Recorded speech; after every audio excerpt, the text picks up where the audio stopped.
ময়মনসিংহের মুক্তাগাছা উপজেলায় পৃথক স্থানে ঘটে যাওয়া দুর্ঘটনা ও আত্মহত্যার ঘটনায় 2 শিশুসহ মোট 4 জনের মৃত্যু হয়েছে।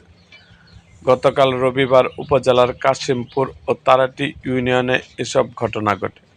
স্থানীয় সূত্রে জানা যায়, তারাটি ইউনিয়নের কলাকান্দা গ্রামে পুকুরের পাড়ধসে মাটি চাপায় নিজাম 35 নামে এক শ্রমিক নিহত হন।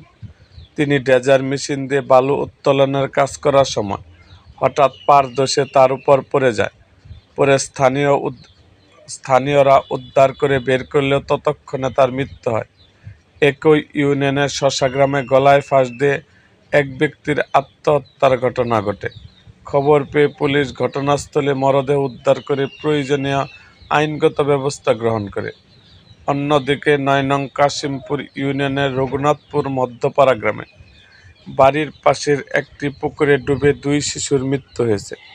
নিহতরা হলো আনোয়ার হোসেনের ছেলে মোহাম্মদ হুসাইন 6 এবং সাকিবের মেয়ে মারিয়াম 5। খেলাধুলার এক পর্যায়ে তারা সবার অগোচরে পুকুরে পড়ে যায়। পরে স্বজনরা উদ্ধার করে মুক্তাগাছা উপজেলা স্বাস্থ্য কমপ্লেক্সে নিয়ে গেলে কর্তব্যরত চিকিৎসক তাদের মৃত ঘোষণা করেন।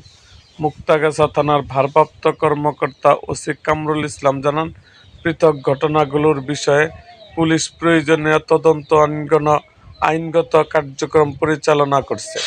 এরকম আরও ভিডিও পেতে আমাদের মুক্তাগাছার ইতিহাস মিডিয়া ইউটিউব চ্যানেলটিকে সাবস্ক্রাইব করুন এবং পাশে থাকা বেল আইকনটি বাজিয়ে দিন।